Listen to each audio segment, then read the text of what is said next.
السلام عليكم ورحمة الله وبركاته. أعوذ بالله من الشيطان الرجيم.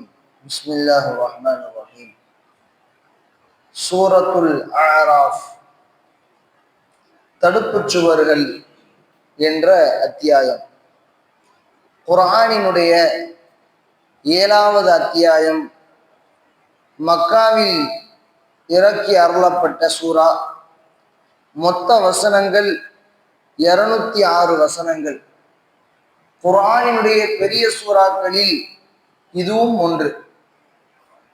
இந்த சூறாவிற்கு அல் அஅராஃப் தடுப்புச் சுவர்கள், இன்னொரு அர்த்தம் சொல்லுவாங்க உயர்ந்த பகுதி அப்படிங்கிறதுக்கு அஅராஃப்ங்கிற வார்த்தையை பயன்படுத்துவாங்க.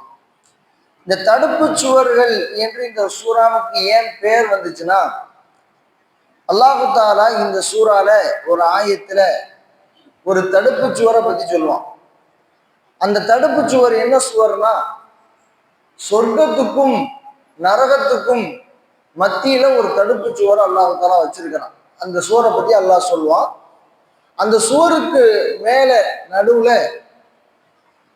அதாவது நன்மைகள் பாதியும் தீமைகள் பாதியும் சம்பாதித்த மக்கள், சரிசமமான மக்கள் நின்று கொண்டிருப்பார்கள். சொர்க்கத்துக்கும் போக முடியாம நரகத்திற்கும் போக முடியாம ஒரு மக்கள் இந்த சொர்க்கத்துக்கும் நரகத்துக்கும் மத்தியில் உண்டான அந்த சுவத்துல நின்றுகிட்டு இருப்பாங்க.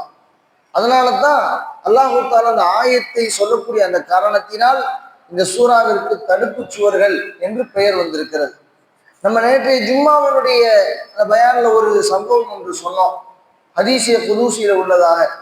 மறுமை நாளில் 2 நண்பர்கள் அந்த சொர்க்கத்தினுடைய அந்த நடுப்பகுதியில, அதாவது இந்த தடுப்பு சுவர்ல நின்று கொண்டு எல்லோரும் விரண்டு ஓடக்கூடிய அந்த காலத்துல 2 நண்பர்கள் சந்தித்துக் கொள்வார்கள்.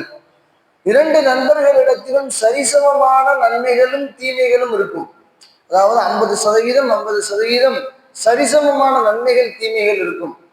அப்பொழுது ஒரு மனிதர், ஒரு நண்பர், சார் என்னாலையும் சொர்க்கம் நுழைய முடியாது, உன்னாலையும் சொர்க்கம் நுழைய முடியாது, என்னிடத்திலிருந்து ஒரு நன்மைகளை, ஒரு பகுதி நன்மைகளை தருகிறேன், நீ வேண்டுமென்றால் சொர்க்கம் நுழைந்து கொள் என்று அந்த நன்மையினுடைய ஒரு பகுதியை அவர் கொடுக்க, அல்லாஹ்விடத்திலே அவர் அந்த நன்மையை கொண்டு வருவார். யா அல்லாஹ், என்னிடத்தில் சொர்க்கத்திற்கு செல்வதற்கு போதுமான நன்மைகள் கிடைத்து விட்டது.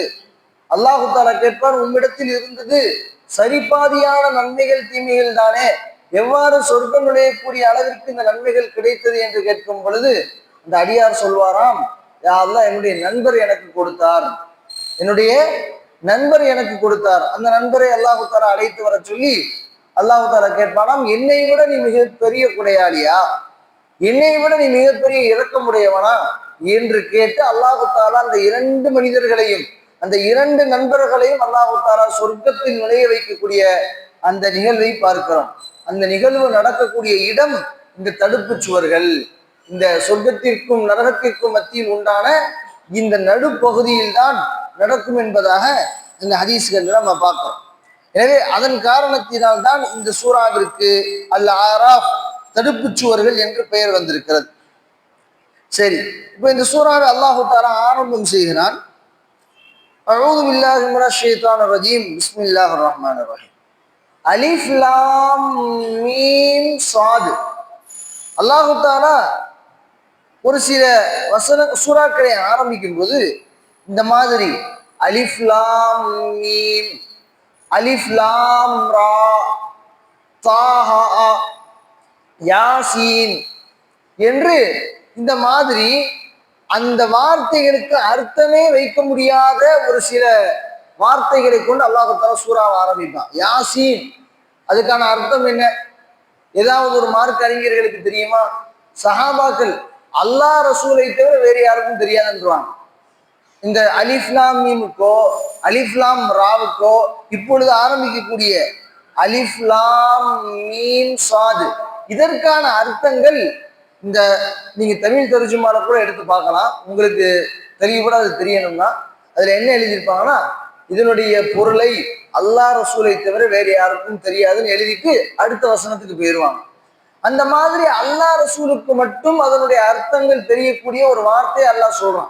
ஏன் அல்லாஹ் தஆலா இப்படிப்பட்ட வார்த்தைகளை பயன்படுத்துறான்னா, மனிதனாகிய உமக்கு எல்லா விஷயங்களும் தெரியாது, குரானை ஆரம்பிக்கும் பொழுதே சூரத்துல் பக்கரா அலிஃப் லாம் மீம் ஏன் ஆரம்பிக்குதுன்னா தஃசீர்ல எழுதப்படுகிறது, அதாவது மனிதன் குரானினுள் நுழையும் பொழுதே எனக்கு எதுவும் தெரியாதுங்கிற ஒரு மனோநிலையில் நுழைந்தால் இந்த குரான் அவருக்கு ஹிதாயத்தையும் நல்வழியையும் காட்டும். எப்பொழுது ஒரு மனிதன் தனக்கு எல்லாம் தெரிந்தது என்ற அகந்தை பெருமையோடு இருக்கிறாரோ அவர்களுக்கு இந்த குரான் நேர்வழி காட்டாது என்பதுதான் அந்த அலிஃப் லாமினுடைய சாரம்சமாக இருக்கிறது என்பதாக தஃசீர் என்ன பார்க்கிறோம்.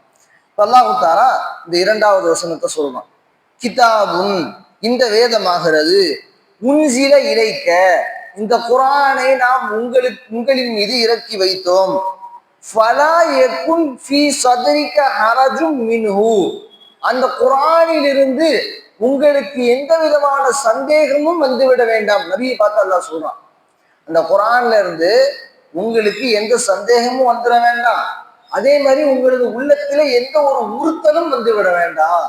எதுக்காண்டி அல்லாஹு தாலா இந்த வசனத்தை சொல்றான்னா, குரான்ல அல்லாஹு தாலா கொசுவை பத்தி அல்லாஹ் சொல்றான், இன்னல்லாஹ லா யஸ்தஹி ஐ யضرب மஸலம் மா பஊலத்தன். அல்லாஹு தாலா கொசுவை பற்றி சொல்வதற்கு வெட்கப்பட மாட்டான்னு ஒரு ஆயத்து வருது சூரத்துல் பக்கரால. அதை விட ரொம்ப அற்பமான ஒரு விஷயத்தை சொல்வதற்கும் அல்லாஹு தாலா வெட்கப்பட மாட்டான் அப்படின்னு ஒரு வசனங்கள் வருது. அது போன்று குரான்ல ஒரு சூரத்துல் நம்ல் எறும்புன்னு ஒரு சூறா வருது. அது போன்று குரான்ல இன்னொரு இடத்துல சூரத்துல் அன்கபூத் எட்டுக்கால் பூச்சி அப்படின்னு ஒரு சில வசனங்கள், ஒரு சில அத்தியாயமே வருது. இந்த மாதிரி வசனங்களை எல்லாம் பார்த்து அரபு மக்கள் கிண்டல் அடிக்க ஆரம்பிச்சாங்க குரான். அதாவது உங்க அல்லாஹ் பிரம்மாண்டமானவன், 7 வானம் 7 பூமி அண்ட சராசரம் பல்வேறு கோள்கள் எல்லாத்தையும் படைத்த ரப்புக்கு சாதாரண கொசுவை பத்தி சொல்றான், சாதாரண எட்டுக்கால் பூச்சியை பத்தி சொல்றான், சாதாரண எறும்பை பத்தி சொல்றான், இதை தவிர அவங்க அல்லாஹ்வுக்கு சொல்றதுக்கு வேற விஷயமே இல்லையா அப்படின்னு அவங்க எகத்தாளம் பேசினாங்க. அல்லாஹ்வுடைய இந்த குரானை கிண்டல் அடித்தார்கள். இன்னும் குரானினுடைய ஒரு சில சட்டதிட்டங்கள், அதாவது அரபு மக்கள்கிட்ட ஒரு பழக்கம் உண்டு, அவர்கள் ஒரு குடும்பத்தில் ஒரு பெண் பிள்ளைகள் பிறந்தால் அந்த பெண் பிள்ளைகளுடைய சொத்துக்களை அபகரிக்கும் நோக்கில என்ன செய்வாங்கன்னா அக்கா தங்கச்சியை ஒரு சேர கல்யாணம் பண்ணிடுவாங்க. அக்கா தங்கச்சி குரான்ல அல்லாஹ் சொல்றான், யார் யாரை திருமணம் முடிக்க கூடாதுங்கிற ஒரு பட்டியலிடும் பொழுது வன் தஜ்மஉ பைனல் உக்தைன் உடன் பிறந்த கூட பிறந்த அக்கா தங்கச்சியை திருமணம் முடிக்க கூடாது. ஒருவர் 1 2 3 4 திருமணங்கள் வரைக்கும் இஸ்லாத்துல செய்து கொள்ளலாம். குரான் அல்லாஹ் சொல்றான், ஃபன்கிஹு மா தாபலக்கும் மினன் நிசாஇ மஸ்னா வ சுலாஸ வ ருபா. யாருக்கு உடல் ஆற்றலும் யாருக்கு அந்த மனைவிமார்களை சமமாக நடத்துவதற்கான பொருளாதாரமும் மன நிறைவும் யாரிடத்தில் இருக்கிறதோ அவர் 4 திருமணம் வரைக்கும் முடித்துக் கொள்ளலாம், அது ஹலாலான ஒன்று அப்படின்னு அல்லாஹ் சொல்லிட்டான். அதுவே நீங்கள் நீதமாக நடக்க முடியவில்லை என்றால் ஒரு திருமணம் முடிப்பதே ஆக சிறந்ததுங்கிறதையும் அல்லாஹ் சொல்லிட்டான். அந்த சூரத்துல் நிசான் அல்லாஹ் யார் யாரை திருமணம் முடிக்கிறது அப்படிங்கிற ஒரு வசனத்தை சொல்லும் பொழுது அக்கா தங்கச்சியை ஒரு சேர கல்யாணம் முடிக்க கூடாது, அது விபச்சாரத்திற்கு சமம்ங்கிறான். யாரு? அக்கா தங்கச்சி இல்ல 4 திருமணம் முடிக்கிறாங்களோ, நான் ஒரே இதா அக்கா தங்க அரபு மக்கள்கிட்ட அந்த பழக்கம் உண்டு, ஒரு சேர அக்காவையும் தங்கச்சியையும் திருமணம் முடிச்சுக்கிடுவாங்க. இந்த மாதிரி பழக்கம் உண்டான அவர்கள் அதே போன்று பெண் பிள்ளைகளுக்கு சொத்து கொடுக்க கூடாது. அல்லாஹ் தஆலா யூசிக்குமுல்லாஹு ஃபீ அவுலாதிக்கும் லிஸ்ஸக்கரி மிஸ்லு ஹல்லில் உன்சையின், நீங்க பெண்களுக்கும் சொத்துல பங்கு கொடுக்கணுங்கிறான். இதையெல்லாம் அவங்களால ஏற்றுக்கொள்ள முடியாத அவர்கள் குரானை திட்ட ஆரம்பிச்சாங்க. நபி ஸல்லல்லாஹு அலைஹி வஸல்லத்தை நவுதுபில்லா பைத்தியக்காரர்னு சொல்ல ஆரம்பிச்சாங்க, சூனியக்காரர்னு சொல்ல ஆரம்பிச்சாங்க. அல்லாஹ் தஆலா நபிக்கு ஆறுதல் சொல்றான், நபியை உங்களது உள்ளத்தில் ஒரு உறுத்தல் வந்து விட வேண்டாம். என்னடா நம்மளை கிண்டல் அடிக்கிறாங்களே, குரானை இப்படி மோசமான வசை பாடுறாங்களே அப்படின்னு உங்களுடைய உள்ளத்தில் ஒரு உறுத்தல் இந்த குரானின் மீதும் எண்ணின் மீதும் உங்களுக்கு ஒரு அவநம்பிக்கையை உண்டாகி விட வேண்டாம். நீங்கள் உறுதியாக இருங்கள். இந்த குரான்ல அல்லாஹ் தஆலா நபிக்கு மட்டும் இந்த வசனத்தை சொல்லல, நம்மை போன்று பலகீனமான ஈமான் கொண்ட மக்களுக்கு அல்லாஹ் தஆலா சொல்றான், நீங்க ஈமானின்படி ஒரு வாழ்க்கையை வாழ்வதற்கு முற்படும் பொழுது நீங்கள் அல்லாஹ்வுடைய யகீனை தூக்கி பிடிப்பதற்கான ஒரு வாழ்க்கையை வாழ முற்படும் பொழுது உங்களை சுற்றி உள்ளவர்கள் அவர்கள் பேசக்கூடிய அந்த வார்த்தைகள், அவர்கள் உங்களிடத்தில் நடந்து கொள்ளக்கூடிய விதங்கள், இதையெல்லாம் வைத்து உங்களது உள்ளத்தில் ஒரு உறுத்தல் ஏற்பட்டு நீங்கள் அந்த நல்ல காரியத்தை விட்டுவிட வேண்டாம். ஒரு நல்ல வாழ்க்கையை வாழணும்னு திருந்தி சரி நமது குடும்பத்துல ஒரு இஸ்லாத்தினுடைய ஒரு கலாச்சாரம் உண்டாக வேண்டும்னு ஒரு வாழ்க்கையை வாழ முற்படுறோம். ஹலால் ஹராம பேணி வாழ்றோம். சுத்தி வாழக்கூடிய பொழைக்க தெரியாத பையன், ஒண்ணும் தெரியாத பையன், அவன் எப்படி இருக்கிறாங்க?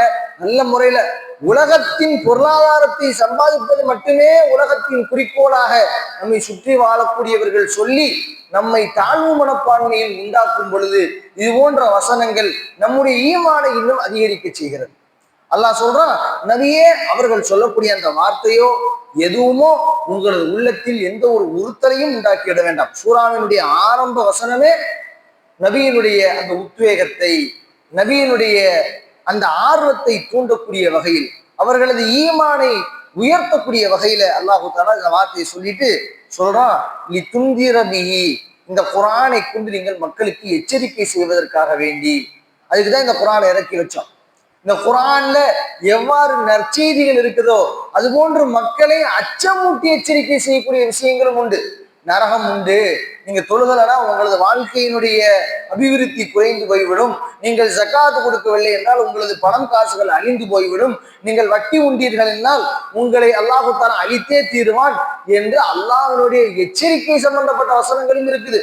வெறுமனையே மக்களுக்கு சொர்க்கம் உண்டு, சொர்க்கம் உண்டு, சொர்க்கம் உண்டு, நல்வாழ்வு உண்டு என்ற நல்ல விஷயங்களை சொல்லிக்கொண்டே இருந்தால் மக்கள் இபாதத்தின் மீது அவர்கள் பொடுபோக்காக ஆகிவிடுவார்கள்.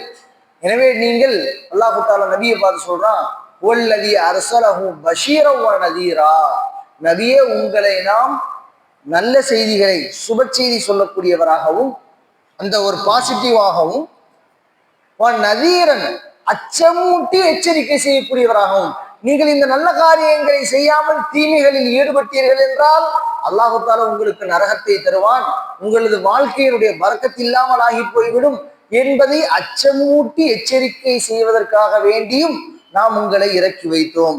வதிக்ரா லில் முஃமினீன், இந்த குர்ஆன் ஆகிறது மூமின்களுக்கு மாபெரும் உபதேசமாக இருக்கிறது என்பதாக அல்லாஹ் ஜல்ல ஷானஹு தஆலா இந்த முதல் இரண்டாவது ஆயத்தை அல்லாஹ் தஆலா முடிவு செய்கிறார்.